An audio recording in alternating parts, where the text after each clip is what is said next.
A cheese lover's perspective on this whole caveman eating situation. I'm a huge fan of food. Pizza, watermelon, and craft beer are a few of my favorites. I've also been known to complain about being overweight. I'm 5 feet 7 inches and wear a size 10 to 12 depending on the brand, but even when I'm at my happiest weight, I comfortably wear a 10. I've got hips, what can I say? But no month-long pizza binge goes unpunished. In September, I purchased a pair of size 10 jeans from my favorite store online that were perfect for fall. When they arrived, I realized that I'd either picked the wrong size or I'd officially downed enough beer and pizza to make putting on my go-to size nearly impossible. Spoiler alert, it was the pizza. So, I decided that for 30 straight days, I would dive into the paleo diet, which bans all forms of dairy, grains, soy, and legumes. I also pledged to drink less and avoid added sugars and artificial sweeteners.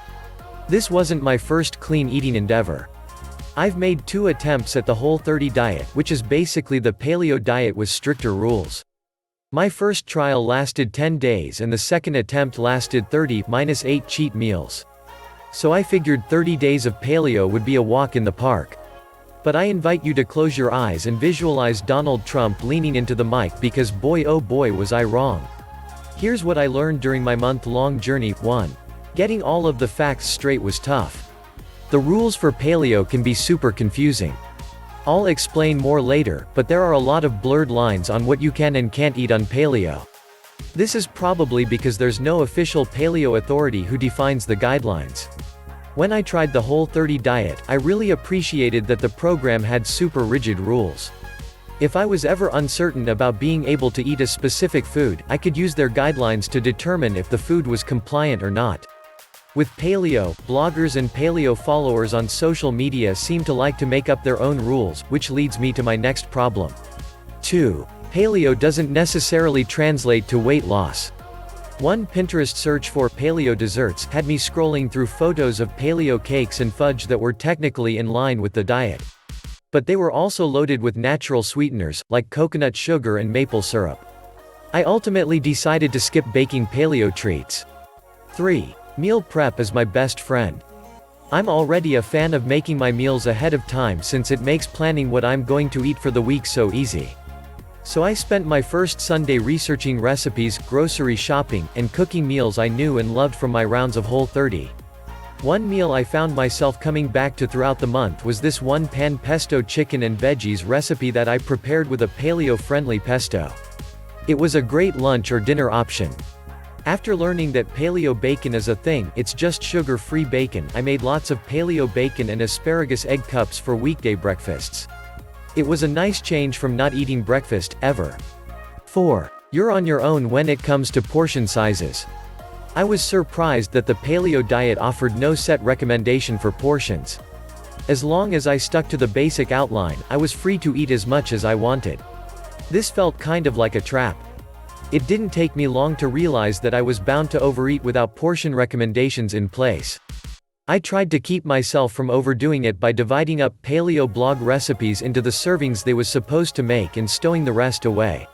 But when it came to snacking, I often went back for a second apple in the afternoon or an extra serving of veggies and guac. 5. There's a blurred line with booze. From what I can tell, paleo diehards don't want to tell you not to drink. Some sources say it's fine while others leave the decision up to you entirely. Since no paleo guru insisted I quit booze, I still ordered cocktails at dinner and said yes to beers with friends after work as usual. But while my healthy meals left me with more energy and fewer stomachaches, I still hadn't kicked any bloat by the day 10. So at that point, since my goal was weight loss, not just healthier eating, I decided to stash my corkscrew and banish alcohol in all of its forms for the remaining 20 days. 6. Eating out was really frustrating. Like, really frustrating. Before date nights with my boyfriend or dinners out with friends, I'd obsessively comb through restaurant menus looking for paleo options.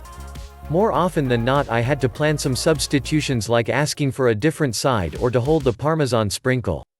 And even with all of that preparation, the reality of not knowing every single ingredient in my food started driving me crazy. Was the chicken cooked with canola oil? Did my veggies contain any soy? By the time I hit day 15, I'd decided to stick to eating only the food I'd prepared at home for the rest of my experiment. 7. Saying no to friends got much easier over time. Sticking to food I'd prepared for myself meant turning down brunch invitations and staying in on Saturday nights to avoid temptation. It was kind of a bummer, but I started getting used to eating all of my meals at home and grew confident in my ability to make better choices and avoid alcohol. Toward the end of the month, I allowed myself a couple of nights out, but I stuck with drinking seltzer and lime. 8. Finding replacements for my favorite foods was possible. Part of my nightly routine was a snack after dinner.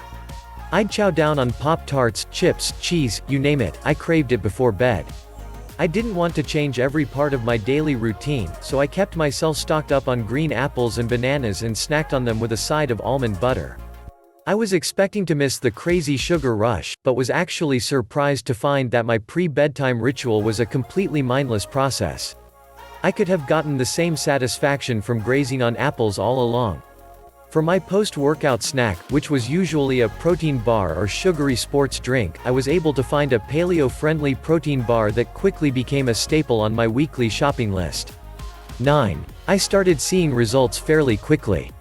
Once I finally stopped drinking, it only took about 3 days for my waistline to start looking smaller, right around day 13.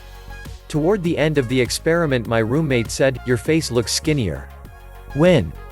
10. My cravings started to disappear. After a couple of weeks of nixing cheese and grains, I actually got to a point where I wasn't craving pizza constantly.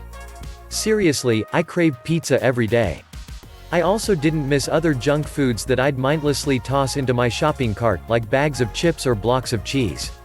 I'm not saying that I didn't complain when I could smell free pizza in my office or when I checked my boyfriend's fridge for snacks and found half a leftover pie from the night before, but I consider the disappearance of my urge for za to be a major accomplishment.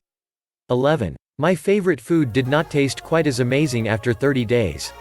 When I finally made it past 30 full days, I knew my victory meal would be a pepperoni pizza, obviously, plus some pasta to split with my roommate, and a bottle of wine. But even with all the hype, I have to admit that the first bite didn't taste as amazing as I remembered. I still ate and enjoyed 3 slices, but the flavor didn't seem as strong as it had in the past. The bottom line, I don't think that paleo is an easy fix for losing weight or a lifestyle change that anyone can make quickly, but at the end of my experiment, I lost 3.2 pounds and was able to pull on my jeans without having to shimmy around my room. They were still a smidge tight, but I was happy to see that the waistband wasn't cutting into my sides. And my roommate seems to be right. If I look in the mirror at the perfect angle, my face does in fact seem to be a bit trimmer. Since I discovered that I can easily change my eating habits and that it is possible for my tastes to change, I would consider going paleo again. But I'm not sure this is a realistic way for me to eat every meal. I can't quit you, cheese. Instead, I'm going to keep up my meal prepping habits so I'll always have healthy options on hand. I've also upped my exercise game, my nemesis, from precisely 0 trips to the gym per week to at least 4. Oh, and I'm also proud to say that my bed has been and shall remain Pop-Tart free. Check link in the description to get more.